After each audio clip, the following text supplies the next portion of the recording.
नगर पंचायत झबरेड़ा से अध्यक्ष पद के लिए आज किरण चौधरी पत्नी गौरव चौधरी, पूर्व राज्य मंत्री एवं पूर्व अध्यक्ष नगर पंचायत झबरेड़ा ने अपना आवेदन चुनाव प्रभारी सूर्यवीर सजवान को सौंपा है।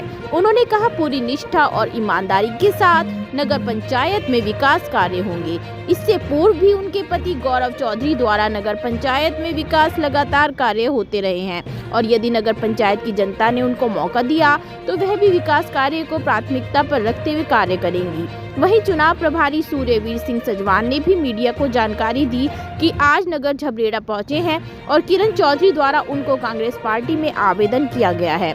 उन्होंने कहा कि हाईकमान तय करेगा कि किसी मजबूत दावेदार को टिकट दिया जाए। हालांकि उन्होंने किरण चौधरी पर मजबूत दावेदारी का संज्ञान देते हुए कहा कि किरण चौधरी एक मजबूत दावेदार हैं।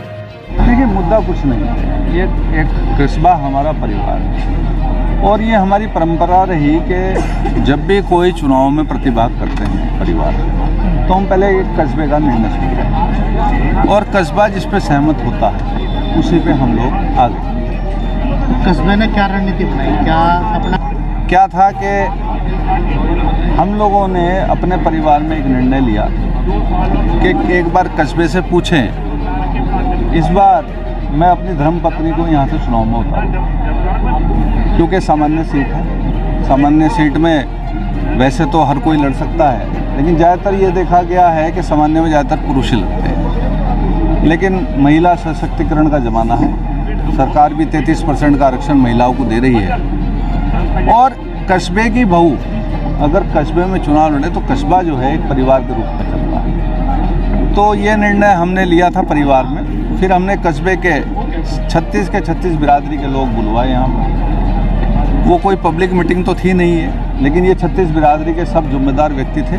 वैसे तो हर कोई जिम्मेदार होता है और उनके आशीर्वाद से, सहमति से हमने, जब उनकी सहमति हुई तो अब हम अभी नगर पंचायत झबरेड़ा जाएंगे क्योंकि माननीय प्रभारी जी आ रहे हैं और इनका आवेदन जाकर उनको। क्या लगता है कि देखिए, नारी शक्ति तो सबसे बड़ी है। हमारे ग्रंथों में, देवी देवताओं में भी है कि अगर दुर्गा का रूप बनाया है तो सब देवी देवताओं ने बनाया और दुर्गा ने ही जितने भी कुरीतियाँ थी उनको ख़त्म करा। तो शक्ति का तो रूप तो नारी ही है असल में, और हमने उसी शक्ति रूप में, चाहे वो मेरी पत्नी के रूप में हो, चाहे कस्बे की बहू के रूप में हो, चाहे किसी की बेटी के रूप में हो या भाभी के रूप में हो, एक उम्मीद के साथ कस्बे को हमने कहा कि भाई हम लोग आज नारी को बढ़ा रहे हैं, नारी का सम्मान कर रहे हैं और इसका आशीर्वाद आपको चाहिए। तो कस्बे ने उस सम्मान को रखते हुए उसको आशीर्वाद दिया। चलो साहब, एक सवाल उसके बाद होता हुई है जो विकास की तवज्जो बहुत कम है या ये परिभाषा बदलेगी? देखिए, मैं बहुत एक छोटी सी चीज़ बताऊं।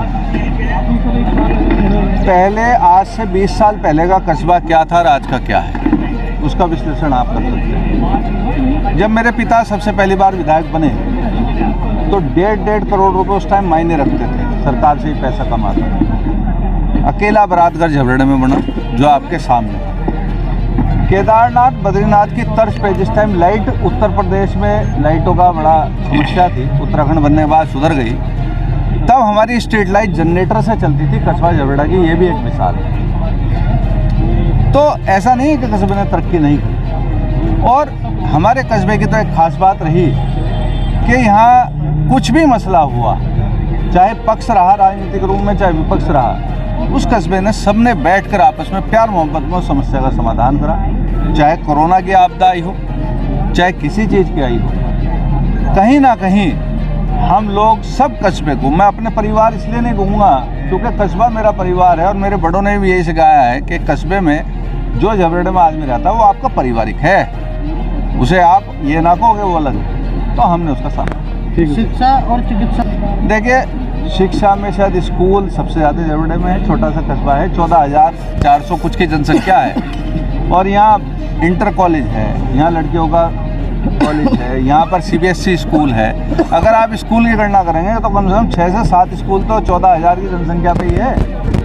और चिकित्सा पे आ जाइए, अभी अस्पताल का उच्चीकरण हो रहा है, अस्पताल बन रहा है आपके सामने। माननीय विधायक वीरेंद्र जाति जी द्वारा जो प्रस्ताव लाया गया था उससे अस्पताल बन रहा है। और हॉस्पिटल्स में भी हमारे यहाँ डॉक्टर हैं, चाहे डॉक्टर त्रिपाठी के रूप में हो, चाहे डॉक्टर हर्षवर्धन ने जिन्होंने खोला है उनके रूप में हो, या और डॉक्टर जो पुराने हमारे अब्दुल रहमान जी हैं, और भी सब डॉक्टर हैं जो यहाँ पर व्यवस्थित करने का प्रयास कर रहे हैं। देखिए, पूरी मेहनत और निष्ठा और लगन के साथ तैयारी की जा रही है और आज के दिन हमारा आवेदन है, उसको अभी हम थोड़े समय में अभी आवेदन करेंगे। तो पूरी आप देख ही रहे हो तैयारी, आपके आसपास सामने सारी दिखाई दे रही है कि कैसे तैयारी चल रही है। इसका तो जवाब आपके सामने है। आज एक देखिए, जनता ने सभी ने एक ही आशीर्वाद दिया है, वो विजय की तरफ दिया है। बिना उनकी रजामंदी के तो हम नहीं मतलब कोई कदम उठा सकते। देखो, उन्हीं का साथ कस्बे का मेरा परिवार है, बिना बड़ों के आशीर्वाद के काम नहीं चलता है, तो उनका आशीर्वाद मेरा पूरा पूरा। इस बार जो है देखिए, समय के अनुसार रोज़मर्रा नई नई ज़रूरतें हमारी होती हैं, नए नए कार्य भी बदल रहे हैं, तो मेरा सबसे मेन फोकस होगा महिलाओं पर। देखिए, महिलाएं आसानी से बाहर नहीं आ सकती, महिलाएं आसानी से अपनी समस्याएं नहीं बता सकती हैं। तो इस चीज़ के लिए है कि मैं सबसे ज़्यादा खुश हूँ महिलाओं के लिए। जी, बताएं आप अगर जो यहाँ पे चेयरमैन बन जाते हैं। देखिए, मैं उनकी पूरी निष्ठा, लगन और ईमानदारी मेरा सबसे पहला रहेगा। ईमानदारी से मैं वो कार्य पूरा करूँ। एक सवाल ये है, नहीं, देखिए, सबका अपना कार्य करने का तरीका अलग है। मैं इस पे मतलब अगर आप विपक्ष के लिए तो मैं नहीं कहना कुछ भी। नहीं, मैं तो समस्या झबरेड़ा की तरक्की की बात कर रहा हूँ। आपकी सड़क हो गई, महिलाएं हो गई है, महिलाओं के लिए स्वास्थ्य की सबसे बड़ी जो उनको दिक्कत होती है, प्रॉब्लम होती है, तो इन पे मेरा ज़्यादा फोकस है। ठीक। मंत्र ये है कि अपनी विनम्रता बनाए रखें। जितने लोग टिकट मांग रहे हैं, विनम्रता व्यक्ति का आभूषण होता है। ठीक है। और विनम्र होकर के